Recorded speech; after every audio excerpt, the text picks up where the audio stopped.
Greetings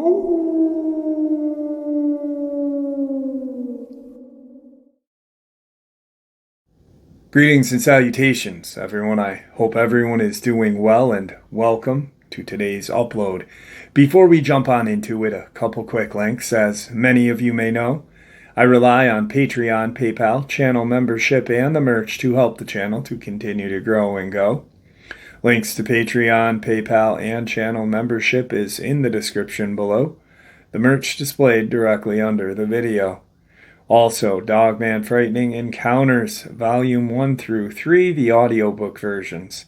They were written and researched by Tom Lyons, narrated and produced by me, Jeff Nadolny.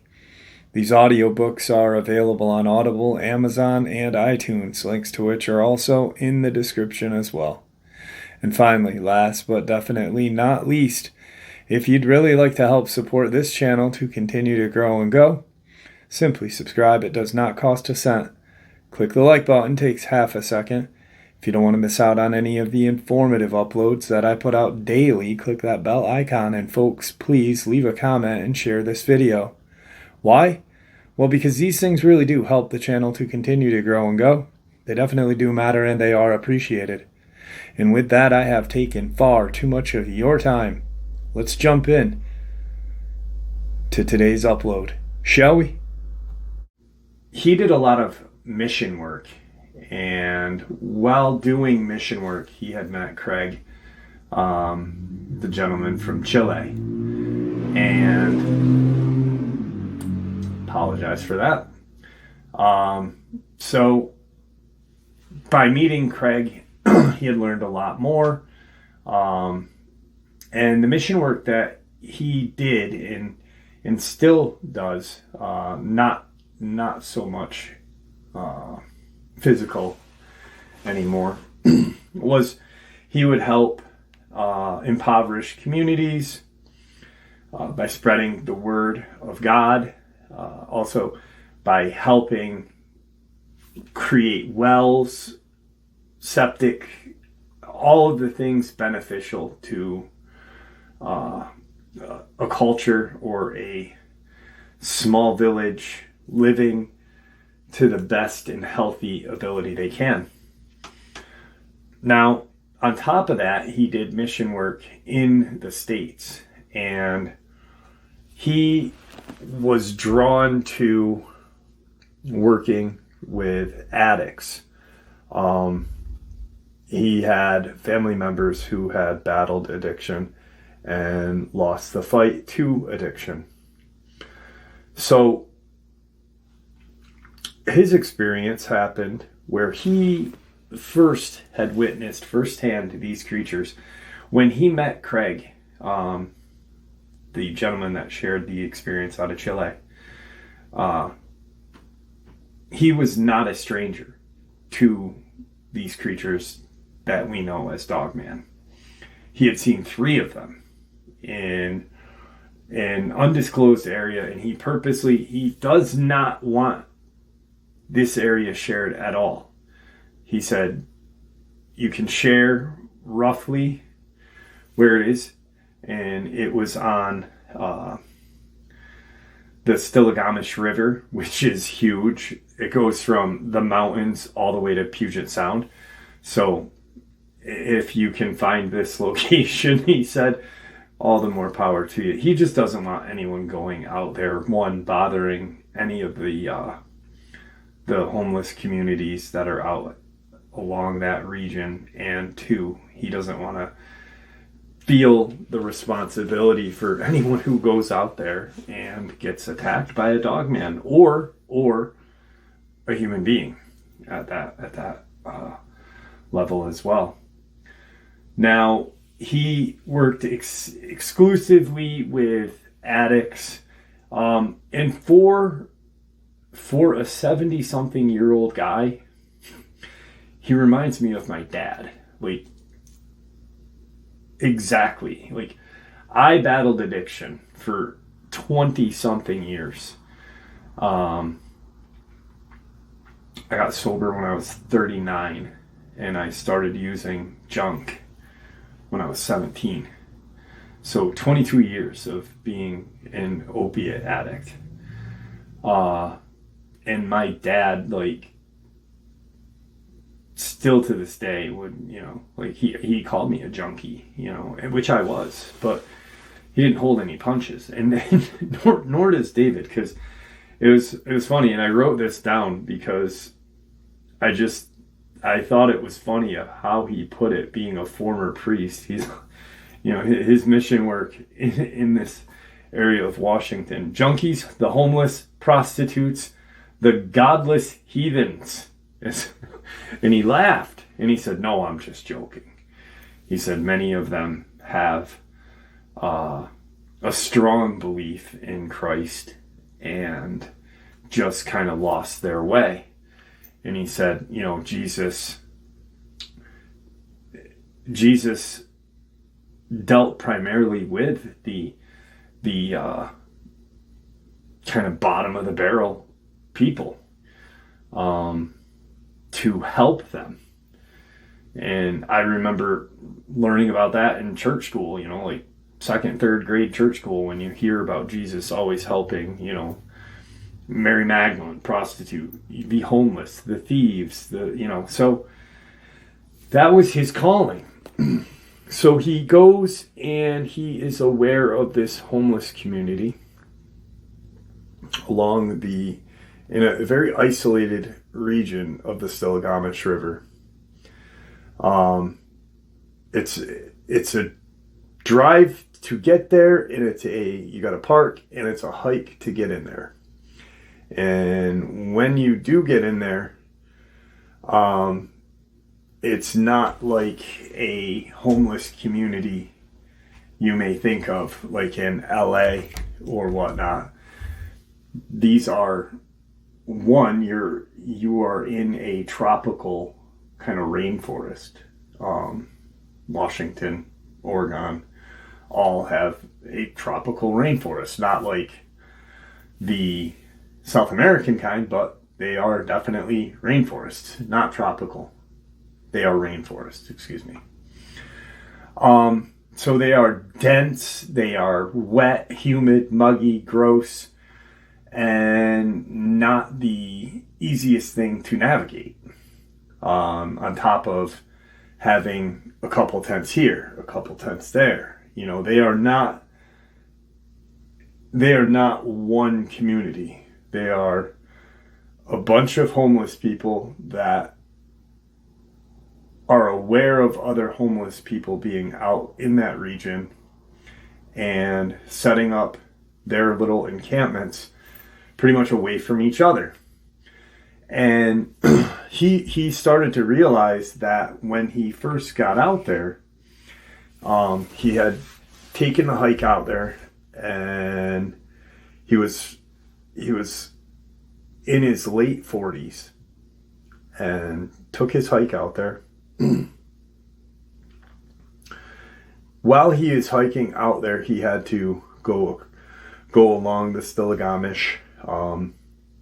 There's an area where you have to kind of almost navigate across it, and then you're there.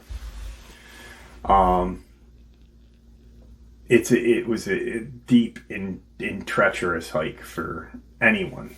But during this period of time while he's walking out there, the first time he had found the encampment, he was made aware of it, and by an outreach program that dealt with drug addicts and such. They would give him clean needles. Not David. David did not believe in that. He actually would get in arguments with the outreach program that did do that, stating that, we are only helping kill these poor people if we encourage them, give them the word, give them the empowerment. Don't give them the tools to kill themselves. Give them the tools to better themselves. That's the way he looked at it. Now he has kind of a different view. He didn't realize it back then, even though he had thought about it, but it really didn't line up with his thinking and his belief system at that point. By not only giving these people clean works, you're saving them from very dangerous viral diseases, Hep C, Hep B, HIV, whatever other,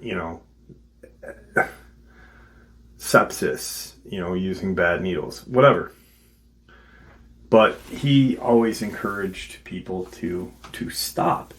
So his first time going out there, he said that he had felt like he was being watched. He could sense that he was being trailed as well. And he had documented this in one of his journals. And pretty much what he said was, as I'm walking along the Stillaguamish, it felt like these homeless, because he hadn't even been out there, so he's thinking of this large community, like this kind of medieval kind of setup. He's like, and I feel like the homeless community out there have these sentries that are watching me walk in and making sure that I am, not the police, and I'm not there to cause any problems. Because he physically could hear things walking in the woods as he's walking to this encampment. And I don't think I'm saying it the best way, but it was an encampment. They just weren't a community.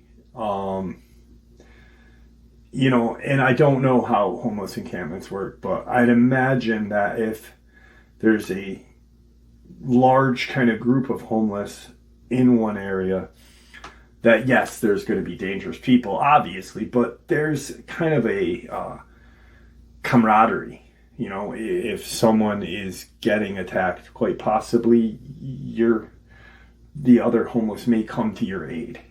That's not how this place was. This place was pretty much look out for you and you alone.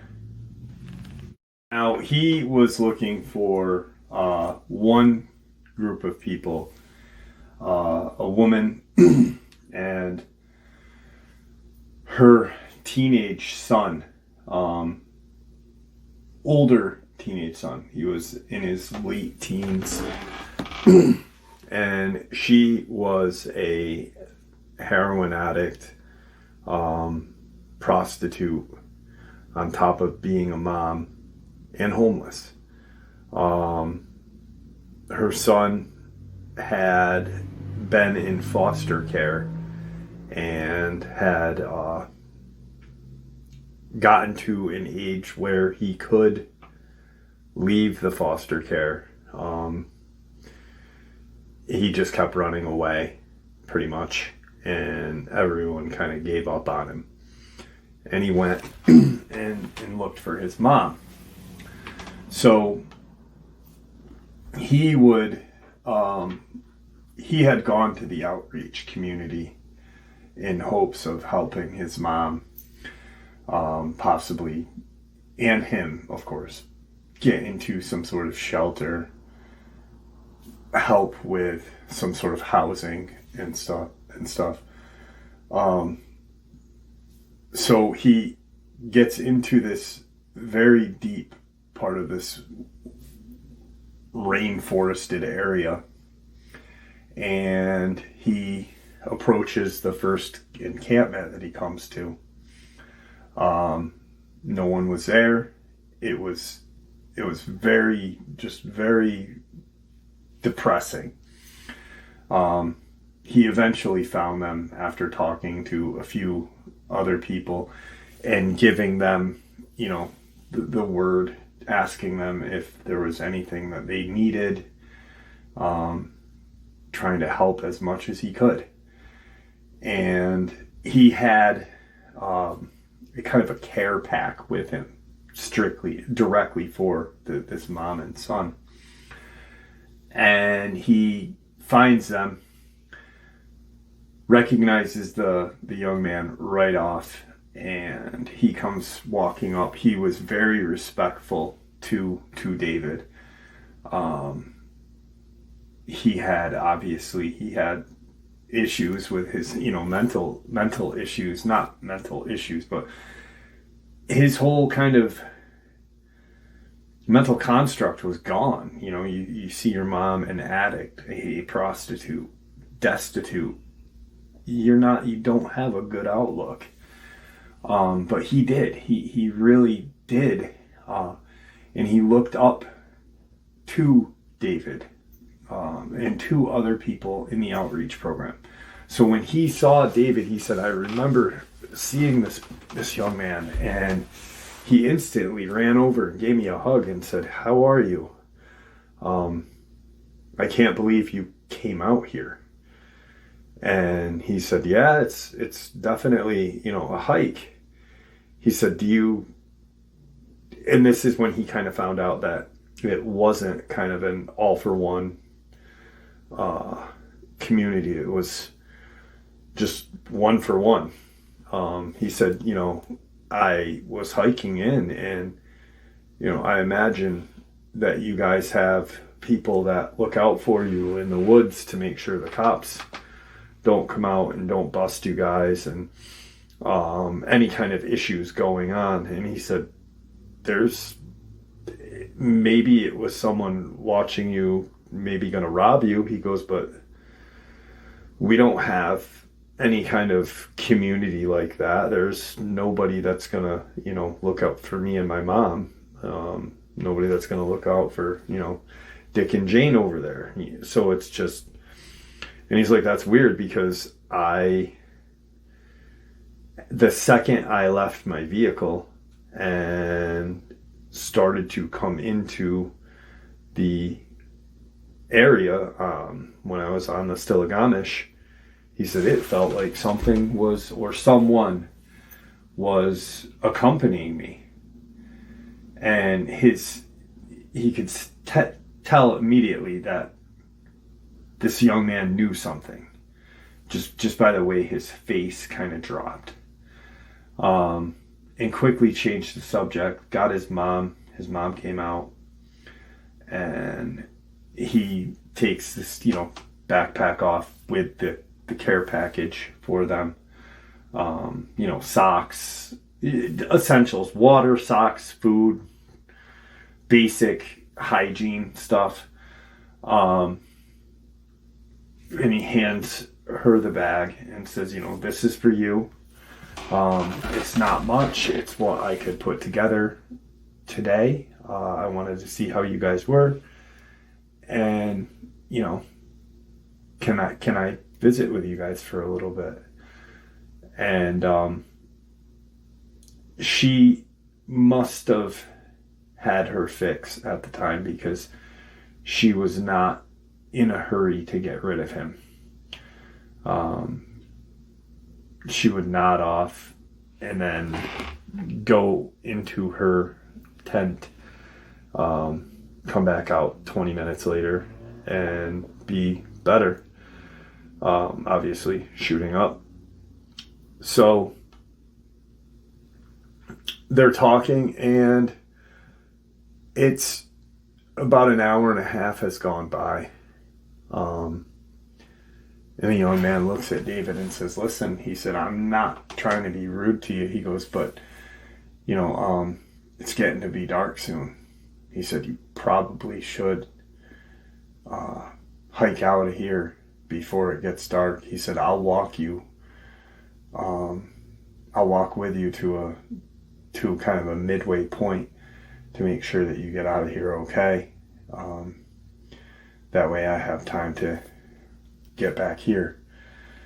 And David's like, no, I'm good. I can walk on my own. And the young man's like, I think it's best though. He's like, there are things in these woods that do follow people.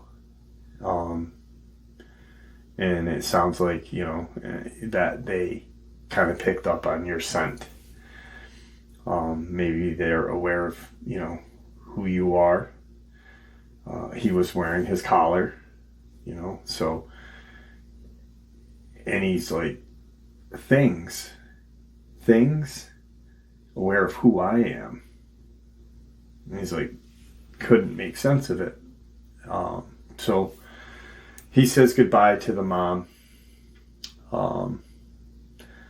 asks, if they're going to come to the outreach program in a day or two, that, quite possibly they have, and can get them into a shelter / kind of like a drug rehab.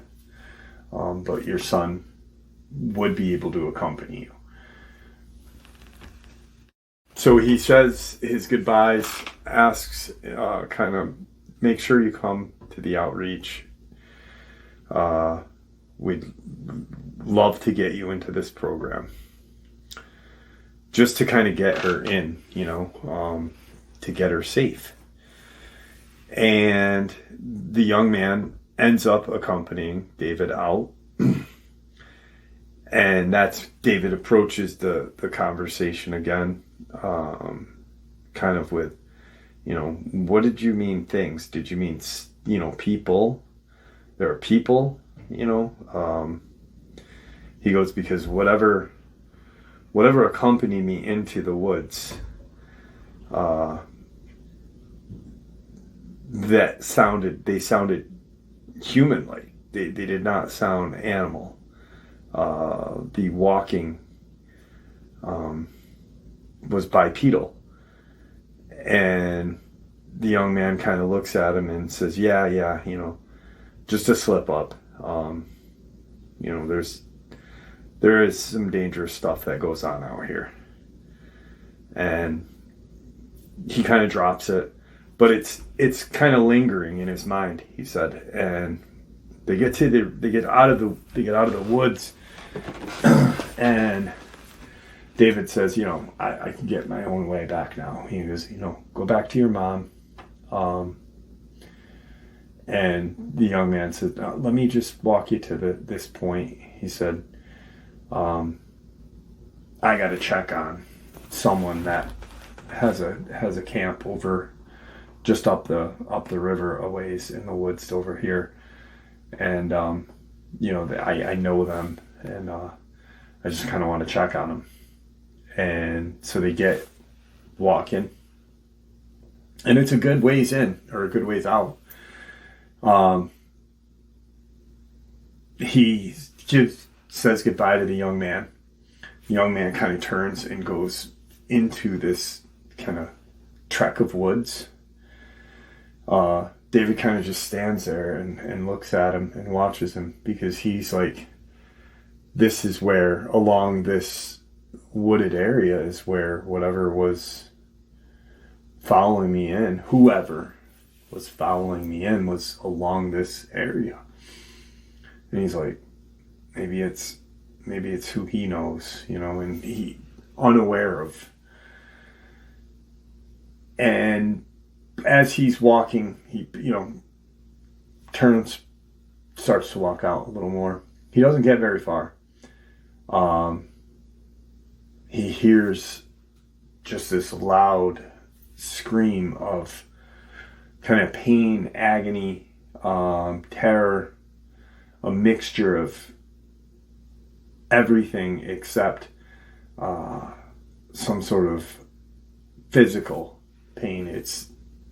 You could clearly tell that whatever it was, he stops dead, because he realized, he's like, that's the young man.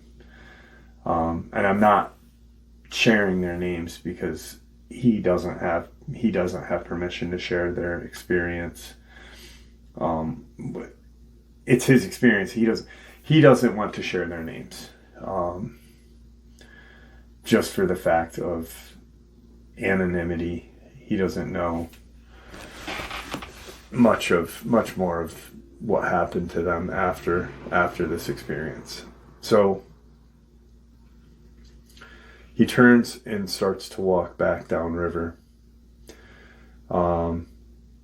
No sooner did he turn was the young man came running out of the woods crying, blood on his hands, on his pants from where he wiped the blood off on his pants, and just a mess. He runs over and he goes, "What did you do? What did you do?" Thinking he did something, because there's this horrific scream. Now you're coming out, blood all over you. You're crying. What would anyone think? And he says, "I didn't do it." He said, whatever followed. He goes, "Whatever followed you." He goes, "They're back. They're back."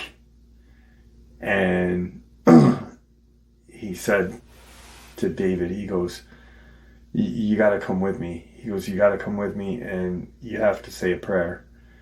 He said, I don't know what else to do. Should we bury him?" And he's like, he looks at him like, "Huh? What do you mean? Prayer? Should we bury him?" So he's, come with me. Show me what you're talking about. Knowing full well that he's going to have to call law enforcement. And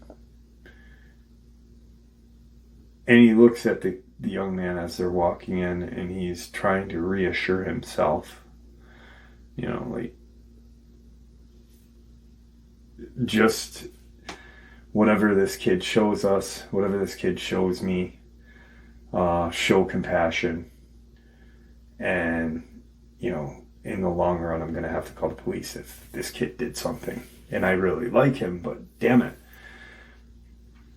They get into this small encampment. It's just an old style tent. Those old they were bigger canvas kind of tents with instead of the snap poles that are very thin, as big around as a pencil, these would be the metal poles that you would put together. Just a really old raggedy tent. And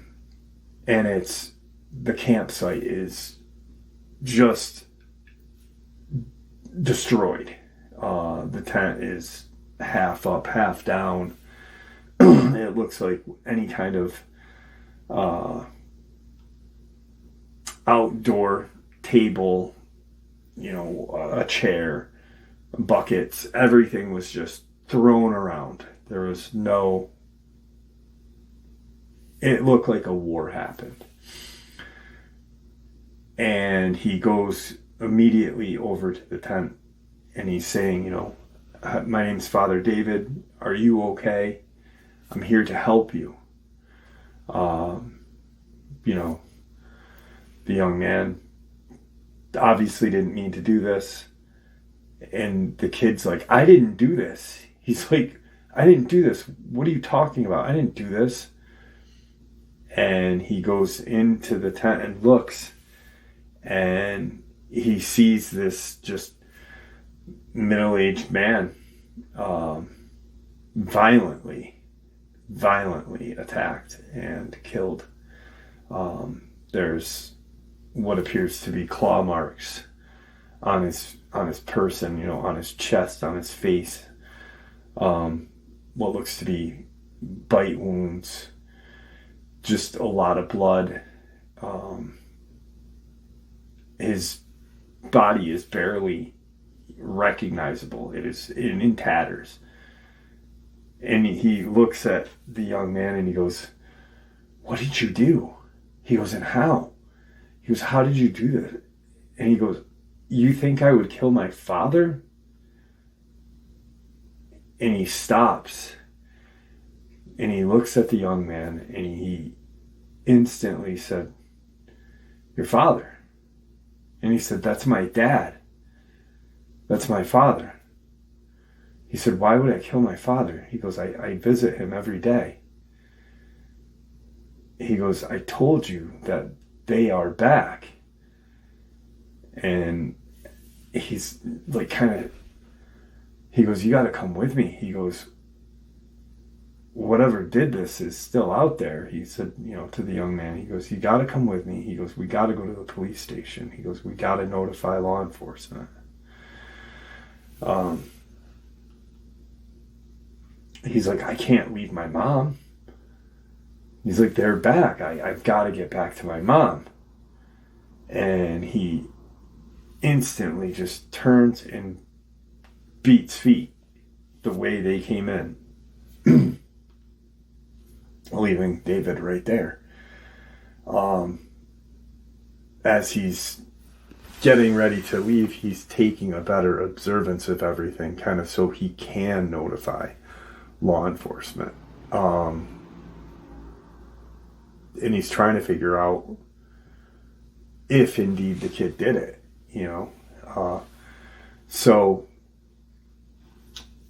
he walks out, and he's walking down the river, and he's thinking about this, and he's like, this is the oddest, most, disheartening event I've ever probably witnessed. He said that young man killed his father, or didn't kill his father, but came upon his father dead. He's like, his mother lives in a homeless encampment. His dad did. He does. He's like, they're not together, but he visits his father. And he's just kind of, he's heartbroken is the term he used. He was heartbroken. He said, I couldn't understand what that young man was going through. And here I am, accusing him of something that I can clearly see that he didn't do this. He wouldn't be able to. In the time that they had departed ways, there was no time for... Plus, he only heard his scream. He only heard his scream kind of for help or take cover or whatever. And he gets out, gets to his vehicle, drives to the outreach program, and explains to the woman in charge of it. He said, listen, I just saw them, the mom and the boy. He goes, and they're in a bad way. He goes, but did you know the boy's father lived out in the woods as well? Not with them, but, and the woman's like, yeah, I'm aware of... He goes, but he's dead. And he said, I accused the boy. He goes, I accused the boy of killing his father. He goes, but we only separated paths for a few minutes. He goes, and he was not dead for very long. He was still warm to the touch, but clearly not alive. So it had just happened within the time period. So it couldn't have been the kid. And he's realizing this, like, as he's talking. And he's like, what could have... Law enforcement, they notify law enforcement. He accompanies law enforcement out so they can find the location. They find the tent. They walk in. They find the tent. They find the body. And the officers are all kind of just shocked at what they're seeing. There's just this savage attack. Tent is destroyed. One of the officers almost got sick, and he's explaining everything to what he was there for, why he had seen what he had seen. It was just terrifying, shredded. And law enforcement contacts the coroner. They come out, medical examiner. The local head of law enforcement had to come out as well to call the body, dead, homicide. Talk with the examiner. Yep, homicide. Or homicide or a animal attack. as law enforcement's there, obviously calling everything, they do mention homicide. The medical examiner and the head of law enforcement that was there both came to the conclusion after looking at the wounds more. They said mountain lion. This must have been a mountain lion attack. They've been seen, in the area, this, and that. So that is probably more than likely what happened to him. But Father, can you show us where the young man is? And he said, yeah. He said, but I don't believe he could have done this. It being his father, and I feel terrible for accusing him of it. And they go to the encampment. He leads them in, and instantly, as 4 police officers and David walk in, you could see the just disdain for him bringing the law enforcement in there. They get to where the mom and the young man were, and can you come with us? Bring your mom with us. We need to talk to you. They did. They questioned the young man. What did you mean? Because by now David's told them, he kept saying, they're back. They're back. Do you think that's what he was talking about with mountain lion? One of the investigators had said to the kid, is that what you're referring to? How many are out there? And the kid said, they aren't mountain lions, and you know what they are. And David's there as a courtesy for the young man. The mom and the young man both asked for him to sit in with David, or David to sit in with the young man. So he's just like, he said, I know for a fact that you guys know what's out there, because, a couple of weeks ago, there was a park ranger out there telling us that, right now we should be on the high alert, because those things are out there, those monsters are out there. And the cop, like, monsters? He's like, what the this was a mountain lion attack. A mountain lion killed your father. You're not being charged. We just need to know what you saw. And he said, I walked into the camp and I found my dad dead. He said, and I know what did it. He said, we've had people attacked out here. We've had them, we found them in this condition. We found them in trees. We found them, tossed against rocks and the most just horrendous predicaments anybody could be in. They end up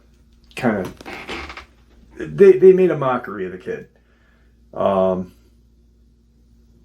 David takes them to the outreach because he doesn't feel like they're safe. He's confused, but he's now under the impression that, there's a hell of a lot more going on.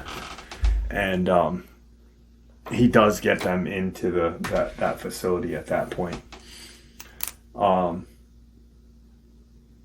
The mom asks him, not tonight, but can you please grab, whatever is ours? There's not much, but, it's probably not there anymore anyway, but, there's pictures of my son when he was young that I've saved. She's like, there's this old plastic box Tucker tote that has, my worldly possessions in it, and it's not much. Can you please? And he said, yes, I'll go. Because once they get to this shelter / drug rehabilitation, and they deal with kind of like a dual diagnosis with mental illness and drug addiction, alcoholism. So they can't leave until they are like 3 days in. They can leave. They can go free and clear. They're not court mandated here. But as a precaution, so no one brings in any kind of illegal or whatever substance in. They could bring whatever. So 72 hours is the kind of, you're here for 72 hours, get comfortable, get yourself fed, get yourself a clean shower, sleep in a bed. And then after 72 hours, if you want to attend, meetings and groups and such, they have staff that, are right there to work with them. So he goes out, and as he's walking out, he gets to where the entrance of where the young man's dad was. And he said, I would never forget that spot. He said, I'm walking along, and he goes, I'm dreading getting to it. He said, because I know, he said, firsthand, I know now that these aren't mountain lions, whatever's out there. He said, the second the boy said monsters, he said, I just knew something was not on the level here. And then when he said, like, the park ranger had been out there, and how quickly law enforcement dismissed, once he said, hey, you guys know what's out there, that park ranger came out and said, be on high alert. They kind of circled the wagon on it really quick, like, oh, kid, whatever, no one's in trouble, here, go. He gets to the encampment. Sure as shit, everything that was theirs had been gone through, ransacked. He goes into her tent. His tent is, anything that was in that tent was now gone. He goes into her tent, and it looked like, it had been ransacked. The Tucker tote wasn't there. It looked like someone had dumped it out and gone through everything, and taken anything of value or whatnot. And he takes he's got a bag with him that he was carrying, and he takes it off, and he starts to pick up pictures and anything that's sentimental. And that's all there was now was, some old paperwork, and these pictures of her family before drug addiction. And he's looking at him, and he's realizing, like, this woman had, a great life at one point. He could see the husband and her and the young man all as a young family. And in his head, he's just like, what could have gone so wrong? Jeez. And he's just gathering the stuff, and it took him longer than he thought. And he kind of gets done, puts a backpack on him, and as he's walking out, he kind of makes the announcement, they aren't coming back. If you want the tent, take the tent, but they're not coming back. And whoever went through their stuff should be ashamed of themselves. that wasn't your stuff to go through, you know. And as he's nearing the exit, a homeless guy, this just really strange looking guy, very dangerous, pulled a knife on him and said, "What's in your backpack? Give me your backpack. Give me anything you have," you know. And he's wearing the collar. You know, he's not incognito. He's like, I am a priest and this guy's fucking robbing me. And he said, "Listen," he said, "all that's in this backpack is pictures from the lady and her son. No, I will not give you anything that I have." He said, "I don't have any money. I don't have, you know, whatever you're looking for." And he's like not believing him. He's trying to fucking rob him. And he hears this growl from somewhere. They both stop. The engagement quickly stopped. And as the engagement stopped, he said, "I was looking around." So I was looking around, and he said the guy was, you could tell he was afraid. He's huge. The guy's huge. He's not stable, and he's got a freaking knife. And the guy's looking around just the same as I am. And they can hear this growl very, like, it's right in front of them. There's nothing in front of them at all. And he looks at the guy and he said, "What is that?" And the homeless guy kind of goes, "You don't want to know." He said, "We need to go. We need to go." Like, they're friends. You know, he said that. He goes, this clown just tried to rob me. He goes, and now he's like, "We need to go. Like, I'm going to protect him."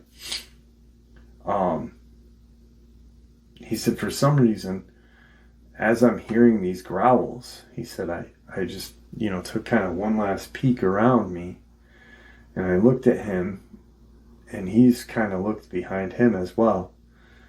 And he said, "I just looked up." He said, "I don't know what drew me to look up." He said, "Maybe it was, you know, God calling to me to be aware of your surroundings." He goes, "But as I looked up," he goes, "I see these red eyes." He said, "I can't see anything else." He said, "because it's all shadowy and it's, you know, it's getting dark. It's also been a dark, depressing day with, you know, periodic rain." So he's, you know, like, I can't see anything. There's no sun. It's dusk with that, you know, dusk with the grayness of a rainstorm all day. And he's looking up at it, and he's just like, he kind of puts his head down, and he looks back up at it. And as he looked back up, it put its head out a little more. And he saw what he saw. He saw the Dogman's face growling. He could visibly see these just huge teeth in that snarl. Its mouth was not open. It was growling, teeth visible. That just aggressive kind of growl where, you know. And the guy looks back down at the guy, and the guy turns to look, and he looks up. And he said, as he looked up, he said, "I heard another growl." He said, and I looked the other way, and he said, right behind the guy in the trees, he said, there was two more. And I said to the guy, "We gotta get out of here." And rushed past him. And as I did, he said his knife cut my arm. He said, I must have grazed it. He said, I could feel the warmth going down my arm. And it was, there was clearly blood coming out of it. And he gets to the exit of everything, and he can see the river. He sees the river, and as he's turned to look back at the guy to say, are you coming? Because he can't, in his own moral compass, he's not going to leave this guy. He's a priest, he's worried for his own safety, but he's like, I can't leave this guy out here, even though he was trying to rob me a second ago. He said, as I turned to say, hey, are you coming? He said, I saw this just arm come out of the trees. It grabbed him right off the friggin' ground, and it pulled him up into the air. He said, as it pulled him up into the air, he had it by its arm. He had the guy by his arm. He said, this guy was like 6'2", 6'3", maybe close to 250. A big, big guy. He said, it's one arm. He said, I look back and I'm watching it, and it's a split second. It's just so quick. He said, the guy was in the air 1 second. He said, and I'm looking at it, and it seemed like not even a second passed, but he's going sailing through the air, and he hears this sickening thwap, like when something hits hard wood, and he hears a groan, and then he hears claws, just like any kind of animal clawing a tree or climbing a tree. He hears that, and he looks, because now he's like, what the hell? They just threw this guy against a tree. The one that was in the first one he saw went down the tree and grabbed him and brought him right back up into the trees. He said, the other two are staring directly at me now. He said, Jeff, tell your audience this. Prayer did work. He said, but make sure that they also bring some sort of protection, because sometimes prayer may not work. He said, I was lucky in the fact that when I started to say the Our Father, he said, I was practically screaming it. And as I'm saying that, these two dogmen that were clearly going to come down that tree and try to do something to me, or the mangled, whatever was left of that poor guy. He said, I'm saying the prayer. He said, and they went right back up into the deepest part of that tree. He said, I just started running. He said, I'm in my late 40s, and I'm probably running faster than I've ever ran in my entire life. He said, I hear a howl as I pass the entrance to his father's camp. He said, but I do hear, this loud howl. He's like, I'm running along a Still-A-Gamish, and I can hear these things tracking me through the woods. He goes, I can distinctly hear one. He said, but I know that the other two are out there. And he said, I get in my car, and it's getting darker. It was dark then because he was in this wooded area of, the Washington State rainforest. It's a gloomy, overcast day. So right where they were, it was dark. He gets in his car and now it is dark, or dark enough. And he starts the car and he sees the one that had trailed him standing at the nose of his car. And he said, I beat the horn and the thing jumped. He said, you ever seen, like when you startle a cat or a dog, they jump. He said, that's what this thing did. Like it never heard a horn. He said, and it ran back towards the encampment. I drove out of there, and as I'm driving to the parish house, he said, I couldn't help but feel guilty, for leaving his body there, leaving those poor people to whatever dangers was going to fall upon them. He goes, but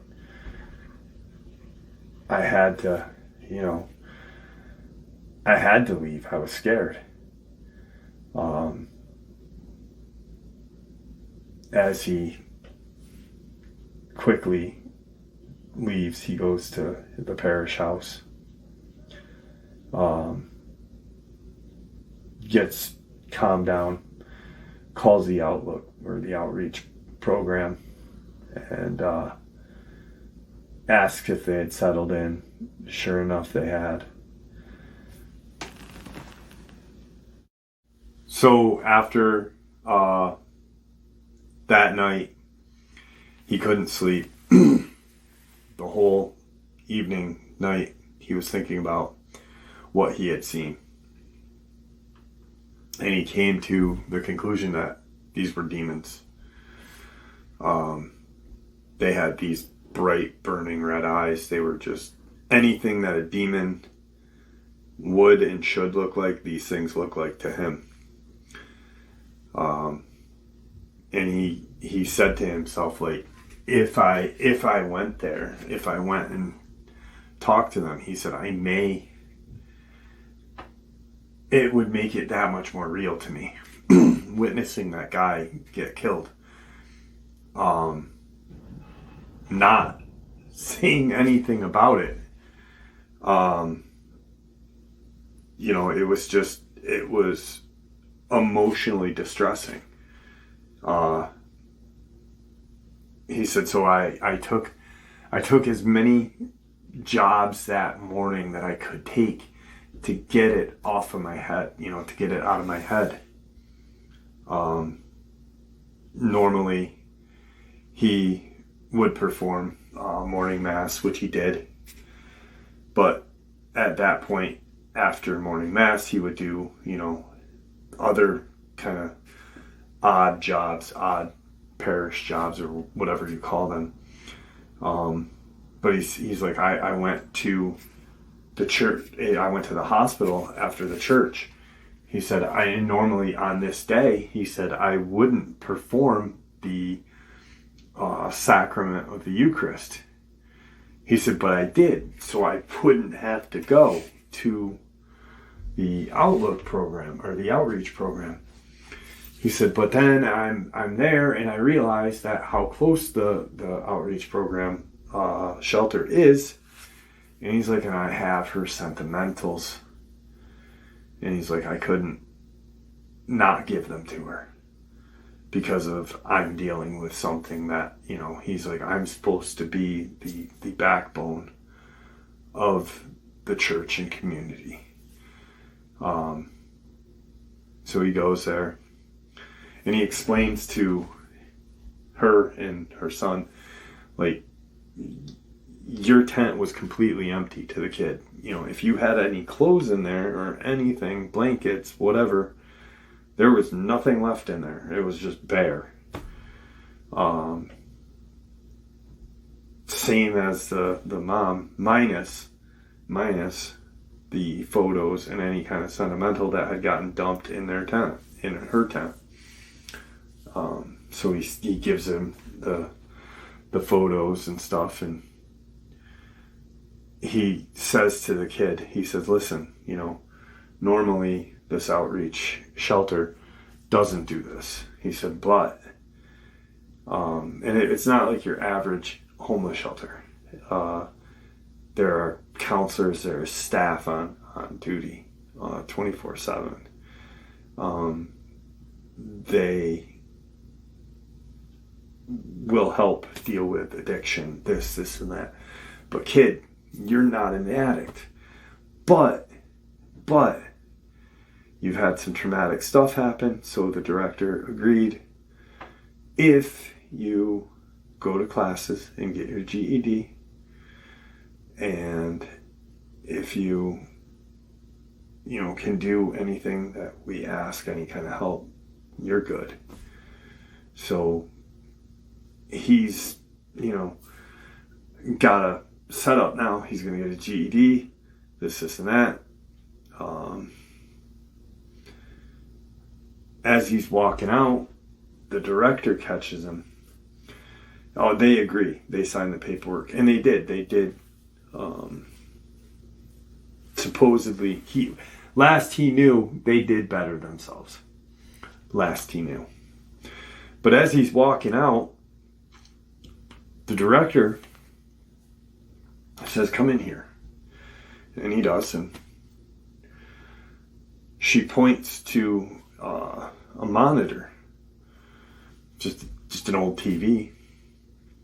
She taps on the screen and says, you know where that is? And he looks. And, she's like, do you know what you said? This and that. And, what was in the bag. Just a whole bunch of bullshit. But she turns the volume up. And you can hear. There's no one in there, but you can hear the fan running. So he knew at that point that she had listened to their conversation. And he had told them about that creature, or those creatures attacking that guy, who, crazy enough, you just witnessed what you think are demons tearing apart a dude that was just going to hold you up for sentimental objects. Nothing of yours. He was willing to kill you. Like, how crazy is that? She looks at him and says, I think that what you saw, it sounds like what you saw was a Bigfoot. And he looks at her and he says, I didn't see a Bigfoot. He said, I know what they are. He said, whatever this is, there was something totally different. And so he leaves. And couple weeks go by. He's preparing himself to move to a different parish. The archdiocese had granted him permission to, after a thorough investigation of what had happened. And just he was done years later. That was 1999. 6 years later is when he received the cessation. And now, ever since then, he has just been studying, understanding any kind of information he could get his hands on. So that was David's experience. And there you have it, folks. I hope you all enjoyed today's upload as much as I enjoyed sharing it with you. I'd like to really thank you all for supporting the channel.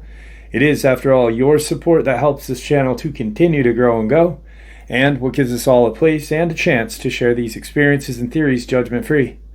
Everyone is simply treated with the respect that we deserve. Please stay safe, happy, healthy, and ever vigilant, keeping an eye on our children, pets, family, and our friends. These creatures are real. These events have happened. Share this information with those you love and care about, and it may just help save their lives someday. Until next time, never stop asking questions, never stop searching for the truth, and God bless you all.